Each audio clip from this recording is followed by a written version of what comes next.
Hello दोस्तों, आशा करती हूँ आप सभी अच्छे होंगे। इससे पहले की क्लास में हमने समास के बारे में चर्चा की थी कि समास किसे कहते हैं और समास के कितने भेद होते हैं। तो मैंने आपको बताया था समास के 6 भेद होते हैं, जिसमें से हमने पहली कक्षा में अव्ययीभाव समास के बारे में पढ़ा था और तत्पुरुष समास और तत्पुरुष समास के भेदों के बारे में भी जानकारी हासिल की थी। तो आज की कक्षा में हम बाकी के सारे समास को पढ़ेंगे और आज हम अपना समास चैप्टर को ख़त्म करेंगे, जिसमें हम कर्मधारय समास, द्विगु समास, द्वंद्व समास और बहुब्रीहि समास की चर्चा करेंगे। तो सबसे पहले आता है हमारा अव्ययीभाव और तत्पुरुष के बाद आता है हमारा कर्मधारय समास। तो जानते हैं कर्मधारय समास क्या होता है। तो सबसे पहले जानेंगे कर्मधारय समास की परिभाषा। जिस समास में उत्तर पद की प्रधानता होती है, यानी कि मैंने आपको बताया ही था कि कर्मधारय समास में क्या होगा, उत्तर पद की प्रधानता होती है तथा दोनों पदों में उपमेय, उपमान या विशेष का संबंध पाया जाता है, वहाँ कर्मधारय समास होता है। यानी कि अगर जिस समास में उत्तर पद की प्रधानता होगी, यानी कि ये दूसरा पद होगा। मैंने आपको बताया था पूर्व पद पहला पद होता है, उत्तर पद जो बाद वाला पद होता है उसे हम उत्तर पद कहते हैं। तो यहाँ पे जो प्रमुखता क्या होगी, यानी कि जो प्रमुख होगा वो हमारा होगा उत्तर पद। ठीक है, उत्तर पद प्रमुख होता है और दोनों पदों में क्या होगा, या तो वो उपमेय और उपमान से संबंधित होंगे या विशेषण या विशेष का संबंध पाया जाएगा, तो वहाँ पे हमारा कर्मधारय समास होता है। जैसे कि उदाहरण में है हमारा महात्मा, यानी कि महान है जो आत्मा। तो ये क्या कर रहा है कि यहाँ पे आत्मा की क्या बता रहा है कि महान है वो। तो यहाँ पे भी मैंने आपको बताया कि उपमेय या उपमान या विशेषण और विशेष का संबंध पाया जाएगा, तो वो हमारा कर्मधारय समास कहलाता है। नव युवक नया है, युवक तो क्या है, युवक की ये विशेषता बता रहा है कि वो नया है। ठीक है, ऐसे ही क्या है हमारा चरण कमल। तो ठीक है, चरण कमल में क्या है, कमल के समान चरण। तो कमल के समान चरण, इसमें क्या बता रहे हैं, ये उपमेय और उपमान से रिलेटेड है। यहाँ पे तो हमारा आ गया कि युवक नया है, तो ये हमारी युवक की विशेषता बता रहा है कि वो नया है। ठीक है, तो ये हमारा विशेषण और विशेष्य हो जाएगा। ठीक है, यानी कि यहाँ भी विशेषण विशेष्य का संबंध पाया जाएगा, वहाँ पे हमारा या फिर हमारा उपमेय उपमान का संबंध पाया जाएगा, तो वो हमारा हो जाएगा कर्मधारय। कमल के समान है चरण, तो यहाँ पे क्या है, उपमान हो गया हमारा कमल और उपमेय हो गया हमारा चरण। अब हम विशेष्य होएगा हमारा, जिसकी हम विशेषता बताते हैं वो हमारा होता है विशेष्य, और जिसके द्वारा विशेषता बताई जाती है वो होता है हमारा विशेषण। यानी कि यहाँ पे किसकी विशेषता बताई जा रही है, युवक की विशेषता बताई जा रही है ना। तो यहाँ पे क्या होगा हमारा, ये हो जाएगा विशेष्य और नया हो जाएगा हमारा विशेषण। यहाँ पे क्या किसकी बताई जा रही है, आत्मा की। तो आत्मा की विशेषता बताई जा रही है, तो ये हमारा विशेष्य हो जाएगा, और महान है हमारी, वो हो जाएगा हमारा विशेषण। ठीक है, तो यहाँ पे क्या होएगा कि ऐसे ही इसमें क्या हो रहा है कि चरण कमल के, यानी कि कमल के समान चरण, यानी कि क्या है, विशेषता बताई यानी किसकी, चरण की, कि वो किसके समान है, कमल के समान है। तो यहाँ उपमान क्या है, कमल, और उपमेय हमारा चरण। तो ये जानते हैं कि उपमेय और उपमान होता क्या है। तो जैसे मैंने आपको बताया कि विशेषण विशेष, वैसे उपमेय उपमान क्या होता है, जिसकी तुलना की जाए, यानी कि जिसकी तुलना की जाएगी वो हमारा होगा उपमेय, और जिससे तुलना की जाए वो होगा उपमान। यानी कि जिस भी शब्द के द्वारा हम किसी चीज़ की तुलना कर रहे हैं तो वो हमारा उपमान हो जाएगा, और जिसकी तुलना हम कर रहे हैं वो हमारा हो जाएगा उपमेय। यानी कि यहाँ पे क्या हो रहा है कि चरण जो हमारा होगा वो हो जाएगा हमारा उपमेय, यानी कि इसकी क्या है, तुलना की जा रही है, और किससे की जा रही है, कमल से। तो कमल से की जा रही है तो कमल हो जाएगा हमारा उपमान। ठीक है, यानी कि जिसकी तुलना की जाती है, यानी कि यहाँ पर चरण की तुलना की जा रही है तो वो हमारा उपमेय हो जाएगा, और किससे तुलना की जा रही है, कमल से, तो कमल हो जाएगा हमारा उपमान। ठीक है, इसमें मैंने लिखा भी है कि उदाहरण के, यानी कि मनुष्य के अंग, यानी कि इन्हीं सब की तुलना तो हम करेंगे तो हमारा आ जाएगा उपमेय में। और किससे तुलना की जाएगी, यानी कि किसी प्राकृतिक चीज़ से, जैसे सूर्य, चंद्रमा, आकाश, पाताल, पर्वत, पहाड़, वृक्ष, फूल आदि किसी से भी तुलना की जाएगी तो हमारा हो जाएगा उपमेय उपमान। ठीक है, बढ़ते हैं आगे हमारा कि कर्मधारय समास के भी 4 भेद होते हैं, यानी कि हम ये चारों के बारे में जानेंगे। कर्मधारय समास के कितने भेद होते हैं, कर्मधारय समास के भी हमारे 4 भेद होते हैं। पहला, जब पूर्व पद विशेषण हो, दूसरा पद विशेष्य हो। ठीक है, जैसे कि आपको मैंने बताया ही था कर्मधारय समास में क्या आएगा, या तो दोनों पदों में उपमान का संबंध होगा या विशेषण और विशेष्य का संबंध पाया जाएगा। तो इसके पहले वेद में क्या आ जाता है कि जब पूर्व पद विशेषण हो, दूसरा पद विशेष्य हो।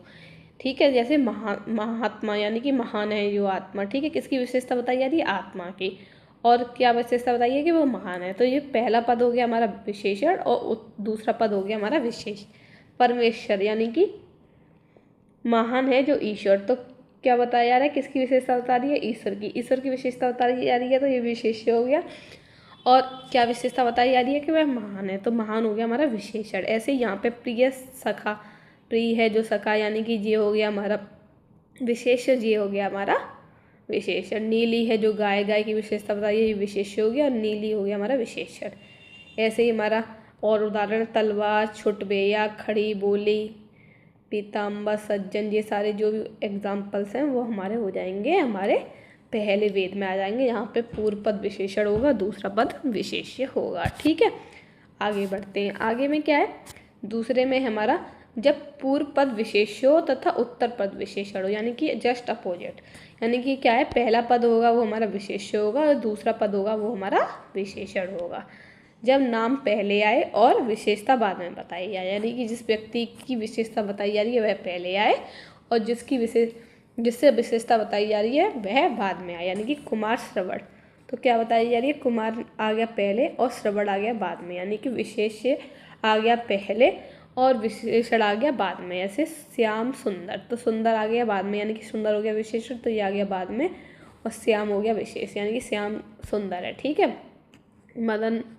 मदन मनोहर, चंद्रो उज्ज्वल, ये सब हमारे क्या हो जाएंगे? यहाँ पे पूर्व पद विशेष्य होगा और उत्तर पद विशेषण होगा। यानी कि जिसकी विशेषता बताई जा रही है वो पहले आएगा और जिसके द्वारा विशेषता बताई जा रही है वह हमारा बाद में आएगा, यानी कि विशेषण बाद में आएगा, विशेष्य पहले आएगा। ऐसे ही कमल, कोमल, पुरुषोत्तम, प्रभुदयाल, रामदीन आदि। ठीक है, अब क्या है हमारा तीसरा दोनों पद विशेषण हो, यानी कि यहाँ पे क्या होगा कि यहाँ पे कोई विशेष नहीं है, जो दोनों पद यूज किए जा रहे हैं वो हमारे दोनों ही विशेषण हो। जैसे सुना सुनी, शीतोष्ण, भड़ा बुरा, मोटा ताजा, ये ऐसे जो भी शब्द होंगे यहाँ पे दोनों पद विशेषण पाए जाएंगे, वो भी हमारे कर्मधारय समास का तीसरा वाला भेद हो जाता है। ठीक है, और हमारा चौथा क्या है? चौथा है जब दोनों पद विशेष्य हो, यानी कि पहले हमने कहा कि पहला पद विशेषण हो, दूसरा पद विशेष्य हो। दूसरे भेद में था कि पूर्व पद विशेष्य हो और उत्तर पद विशेषण हो। तीसरे में था कि जब दोनों विशेषण हो, चौथे में जब दोनों पद ही विशेष्य हो। ठीक है, यहाँ उप में उपमान संबंध, यहाँ एक दूसरे की तुलना आपस में ही की जा रही है। ठीक है, यहाँ पे क्या है? दोनों की तुलना आपस में ही की जा रही है। जैसे चंद्रमुख, ठीक है, चंद्रवदन, ये सारे शब्द जो भी हैं हमारे, चरण कमल, ठीक है, ये सब हमारे क्या आ जाएंगे? दोनों ही पद विशेष्य हो। जहाँ पे उपमेय और उपमान का संबंध हो वहाँ पे क्या हो जाएगा? हमारा चौथा भेद हो जाएगा। ठीक है, जैसे ये सारे एग्जाम्पल भी हमारे किस में आ जाएंगे? चौथे वाले में। ठीक है, और अन्य उदाहरण भी हमारे दिख आ जाते हैं, ये कर्मधारय समास के उदाहरण हो जाते हैं। ठीक है, आगे बढ़ते हैं। अब आगे है हमारा द्विगु समास। द्विगु समाज में हमारा क्या आता है? तो द्विगु समाज में हमारा आता है कि इस समाज में पहला पद होगा हमारा संख्यावाचक शब्द होता है। पहला पद क्या होगा? हमारा संख्यावाचक होगा। दूसरे पद की प्रधानता होती है, जहाँ वहाँ द्विगु समास होता है। ठीक है, क्या होगा कि पहला पद है वो हमारा संख्यावाचक होगा, कोई भी संख्या होगी वो हमारा द्विगु समाज में आएगी। पहला शब्द होगा वो हमारा संख्यावाचक होगा और दूसरे पद की प्रधानता होगी। ठीक है, यानी कि दूसरा पद होगा वो हमारा मुख्य पद होगा। इसे विग्रह करने पर समूह या समूह का बोध होता है। इसका विग्रह करने पर क्या होगा कि हमें किसी समूह का बोध होगा। जैसे कि एग्जाम्पल पढ़ते हैं, जैसे त्रिभुवन, तो मैंने आपको बताया कि पहला पद होगा हमारा संख्यावाचक, तो यहाँ पे त्रि हो गया ना, यानी कि तीन भुवनों का समाहार। ठीक है, यानी कि क्या हो जाएगा कि तीन भुवनों का समाहार है, तो ये क्या हो गया हमारा? यहाँ पे संज्ञावाचक हो गया। दूसरा पद हमारा हो गया हमारा उत्तर पद हो गया हमारा प्रधानता। ठीक है, ऐसे नौ रत्नों का समासार, तो यहाँ पे भी क्या हो गया हमारा? यहाँ पे पहला शब्द है वो हमारा संख्यावाचक आ रहा है, दूसरे पद की प्रधानता हो रही है। पंचवटी यानी 5 वटों का समार, तो ये बट जो हो जाएगी बटी हो जाएगा, बट हमारा वो हमारा उत्तर पद हो जाएगा, पंच हो जाएगा हमारा संख्यावाचक, ठीक है। और जहाँ पे पंचवटों का समाहार, तो ये क्या है, एक समूह का जिक्र कर रहा है, तो यहाँ से हमें पता चलता है कि ये किसी समूह का जिक्र हो रहा है।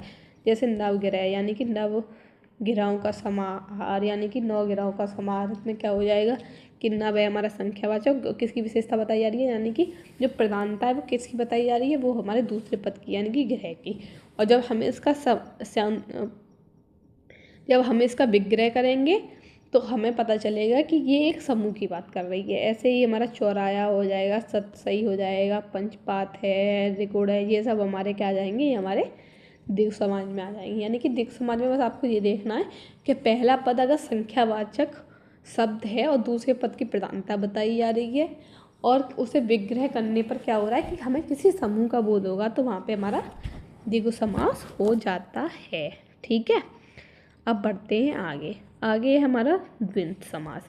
द्वंद्व समास में क्या है, दोनों पद की प्रधानता होगी, यानी कि क्या है कि जहाँ पे क्या होगा, दो पद होंगे एक साथ और वहाँ पे हमारी दोनों पदों की ही प्रधानता होगी, यानी कि दोनों ही पद जो होंगे हमारे वो मुख्य रूप से इक्विवेलेंट होंगे, यानी कि दोनों एक जैसे होंगे, ठीक है।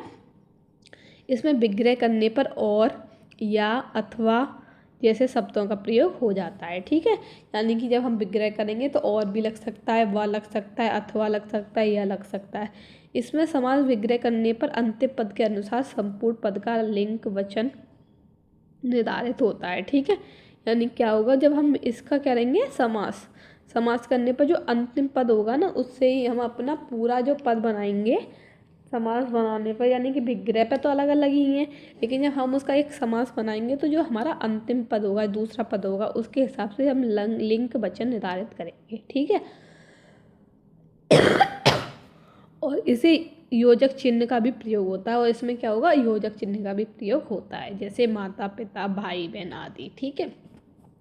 आगे बढ़ते हैं। आगे हमारा आता है द्वंद्व समास के भी 3 भेद होते हैं, ठीक है। द्वंद्व समास के 3 भेद कौन कौन से होते हैं।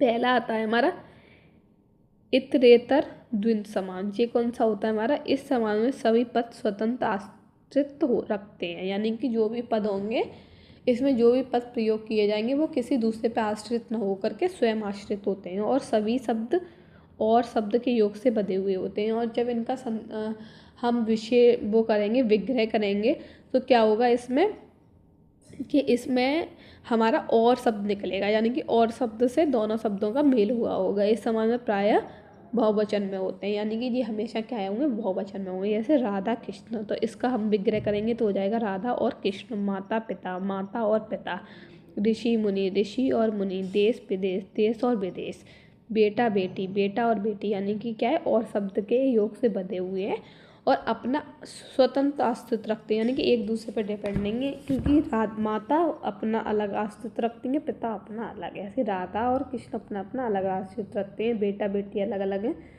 अपना अलग अस्तित्व रखते हैं। ऐसे ही हमारे और भी आ जाते हैं, जैसे भरत शत्रुघ्न, शिव पार्वती, सीताराम, गौरी शंकर, हरिशंकर, दुख सुख तन बंधन, चिट्ठी पाती, 33, 21, 3, 13, ये सारे शब्द हो जाते हैं, वो हमारे द्वंद्व समास में आ जाते हैं, इतरेतर द्वंद्व समास के अंतर्गत आ जाते हैं। अब पढ़ते हैं हमारा दूसरा, यानी कि दूसरा भेद क्या कहता है, ये है हमारा समाहार द्वंद्व समास। समाहार का मतलब आता है समूह, जैसे कि हमने द्वंद्व समास में पढ़ा कि किसी भी चीज़ का समूह, जहाँ पे हमने पढ़ा था नवरत्न, तो 9 रत्नों का समाहार, यानी कि 9 रत्नों का समूह। ऐसे ही समाहार का अर्थ क्या हो जाता है, समूह से हो जाता है। जब द्वंद्व समास के दोनों पद और शब्द से जुड़े होने पर दोनों अपना पृथक पृथक अस्तित्व नहीं रखते बल्कि समूह का बोध कराते हैं, तो वहाँ पे हो जाता है हमारा समाहार द्वंद्व समास। यानी कि क्या ये कह रहा है कि जब द्वंद्व समास के दोनों पद हैं, यानी कि 2 पद हैं और शब्द से जुड़े हैं, मतलब जुड़े तो और शब्द से हैं, लेकिन वो अपना अलग अलग अस्तित्व न रखते बल्कि समूह का बोध कराते हैं। जैसे इतरेतर में हम आप लोग याद कर सकते हैं, ऐसे एक ही है, अपना अपना अस्तित्व रखते हैं, लेकिन यहाँ पे समाहार है, यहाँ पे समूह का बोध कराते हैं, यानी कि वो और शब्द से तो जुड़े हुए हैं लेकिन फिर भी वो समूह का बोध कराएंगे, अपना अलग अस्तित्व नहीं रखते हैं, ठीक है। इस समास में दोनों पदों के अतिरिक्त अन्य पद भी छुपे रहते हैं और वे अपने अर्थ का बोध अप्रत्यक्ष रूप से कराते रहते हैं, यानी कि वो हमें दिखाई नहीं देंगे दोनों पदों के अंतर और भी पद छुपे रहेंगे और वो अपना अर्थ का बोध है वो अप्रत्यक्ष रूप से कराते हैं, यानी कि जो दिखाई नहीं देता, मतलब डायरेक्ट प्रत्यक्ष रूप से नहीं कराते हैं। ठीक है, एग्जाम्पल में पढ़ते हैं आहार निंद्रा। तो आहार और निंद्रा ये जुड़े तो दोनों एक ही उससे हैं और से ही जुड़े हुए हैं, लेकिन इसमें क्या है, इसमें आहार और निंद्रा ही नहीं, इस प्रकार की अन्य बातें भी जुड़ी हो जाती हैं। ठीक है, यानी कि हम कहते हैं कि क्या चाहिए इंसान को, या भोजन चाहिए या नींद चाहिए। तो भोजन नींद से मतलब ये नहीं है कि बस खाना खाने और नींद से ही मतलब है, ऐसा नहीं है। भोजन नींद से मतलब है कि इंसान के जीवन में सारी जो मूलभूत सुविधाएं वो हैं तो पर्याप्त है किसी भी चीज़ का। तो क्या है, इसमें और भी शब्द जुड़े हैं जो अप्रत्यक्ष रूप से अपना बोध करा रहे हैं, और ये एक अपना सिंगल आश्रित न रखते हुए एक समूह का बोध कराते हैं। ठीक है, जैसे दाल रोटी। दाल रोटी से मतलब ये नहीं होता कि सिर्फ दाल और रोटी, यानी कि इसमें क्या है कि और भी चीज़ें जुड़ी होती हैं, खाना पीना, हम अपना जो भी खा रहे हैं वो सब हम दाल रोटी के बेहाब पर बोल देते हैं कि दाल रोटी इंसान को मिल रहा है तो बहुत कुछ मिल रहा है। ठीक है, तो अपने जीवन में, या लोग कहते हैं कि हम अपनी दाल रोटी के लिए कमा रहे हैं, तो दाल रोटी का मतलब ये नहीं है ना कि दाल और रोटी, यानी कि इसमें और भी शब्द जुड़े होते हैं जो अपना अप्रत्यक्ष रूप से जुड़े हुए होते हैं, अपना अप्रत्यक्ष रूप से अर्थ देते हैं। ठीक है, दाल रोटी में हमारा खाना पीना सब आ जाता है। ऐसे हाथ पाँव, हाथ पाँव में सिर्फ हाथ पाँव नहीं है, शरीर के सभी अंग आ जाएंगे। ऐसे ही अन्न जल है, नून तेल, कुर्ता टोपी, घर द्वार, घर द्वार में भी आ जाएगा पूरा अपना। ऐसे सांप बिच्छू, खाना पीना, ये सारे शब्द हैं, इनमें क्या है और भी अर्थ छुपे हुए होते हैं। चढ़ा, ऊपरी, आगे पीछे, रुपया पैसा, ये सारे शब्द हैं जो भी वो हमारे समाहार द्वंद्व समास के अंतर्गत आ जाते हैं। ठीक है, अब बढ़ते हैं आगे। तीसरा क्या है, तीसरा है हमारा वैकल्पिक द्वंद्व समास। वैकल्पिक द्वंद्व समास हमारा क्या होता है, इसमें दोनों पदों का विग्रह करने पर या अथवा आदि का प्रयोग होता है। अभी तक क्या था कि हमारा एक के बाकी के दोनों थे हमारे इतरेतर और समाहार, उसमें क्या था कि वो शब्द हैं वो और से जुड़ रहे थे, लेकिन ठीक है, लेकिन यहाँ पे शब्द किससे जुड़े हुए होंगे, यानी कि विग्रह करने पर क्या निकलेगा, या निकलेगा या आदि निकलेगा। ठीक है, आदि अथवा ऐसे और शब्द जो निकलते हैं ना, और इसमें प्रायः विपरीतक शब्द आते हैं। विपरीतक का मतलब हो जाता है हमारा विलोम शब्द, यानी कि एक दूसरे के अपोजिट वाले शब्द आ जाते हैं जो वैकल्पिक द्वंद्व समास में, जैसे पाप पुण्य, पाप और पुण्य, भला बुरा, भला या बुरा, थोड़ा बहुत, थोड़ा या बहुत, ठंडा गरम, ठंडा या गरम, ऐसे शब्द हैं वो हमारे वैकल्पिक द्वंद्व समास के अंतर्गत आ जाएंगे, जिसमें ज़्यादातर विलोम शब्द आ जाते हैं। ठीक है, अब बढ़ते हैं आगे। अंतिम है हमारा बहुब्रीहि समास। मैंने आपको बताया था बहुब्रीहि समास में कोई भी पद प्रधान नहीं होता, यानी कि कोई भी पद मुख्य नहीं होगा, बल्कि दोनों पद मिलकर किसी अन्य पद की ओर संकेत करेंगे। यानी कि यहाँ पे क्या है कि जो दो पद होंगे वो प्रधानता नहीं रखते हैं, कोई तीसरा पद जिसकी ओर संकेत किया जाएगा वह मुख्य होगा। ठीक है, तो वो ही हो जाता है हमारा बहुब्रीहि समास कहलाते हैं। योगरूढ़ शब्द के समस्त उदाहरण बहुब्रीहि समास में आ जाएंगे। ठीक है, उदाहरण पढ़ लेते हैं। उदाहरण में क्या जाता है हमारा, वीणा पाणी, यानी कि वीणा है हाथ में जिसके। तो अब क्या है, ये दो शब्द हैं हमारे, लेकिन वो किसी तीसरे का अर्थ दे रहे हैं। किसका अर्थ दे रहे हैं, सरस्वती माँ का अर्थ दे रहे हैं। तो जो हमारा तीसरा पद होगा ना वो मुख्य हो जाता है, वो प्रधानता रखता है। ठीक है, ऐसे ही है पीताम्बर। तो पीताम्बर यानी कि पीला है वस्त्र जिसका। तो अब पीला है वस्त्र जिसका, लेकिन ये उदाहरण किसके लिए दे रहा है, ये विष्णु जी के लिए। तो ये किसी तीसरे का, यहाँ पे किसी तीसरे की ओर संकेत किया जाएगा, वहाँ पे हो जाएगा हमारा बहुब्रीहि समास। ठीक है, जैसे कि नीलकंठ, नीला है कंठ जिसका अर्थात शिव जी। त्रिनेत्र, तीन है नेत्र जिसके अर्थात शिव जी।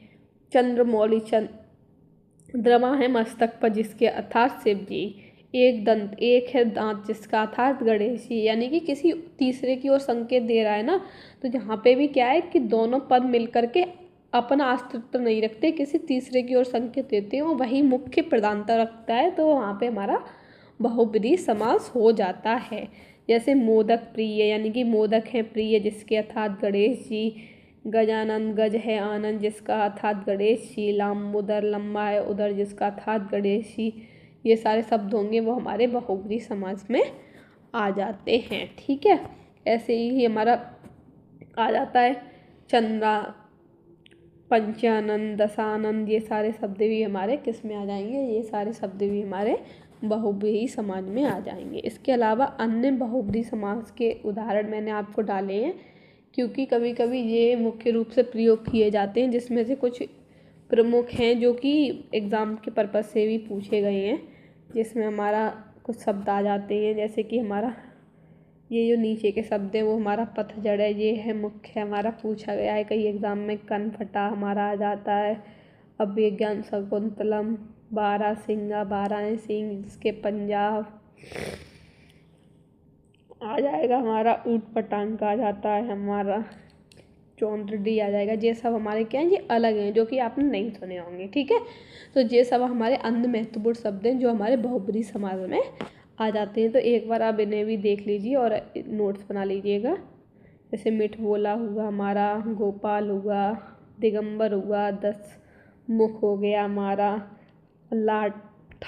लाठी हो गया, सब परिवार हो गया। ठीक है, तो ये सारे शब्द किस में आ जाएंगे, हमारी जो इम्पोर्टेंट है, जो बहुब्रीहि समास के उदाहरण हो जाते हैं। ठीक है, तो ये सारे शब्द भी आप लिख लीजिए। तो ये था आपका समास की दूसरी क्लास, जिसमें मैंने आपको समास पढ़ा दिया, जिसमें हमने कर्मधारय, द्विगु समास, द्वंद्व समास और बहुब्रीहि समास और इनके भेदों के बारे में जाना था। ठीक है, अब मिलते हैं आपसे अगली क्लास में। तब तक आप अपने नोट्स बनाते रहिए और डेली क्लासेस को देखते रहिए। Thank you so much for watching this.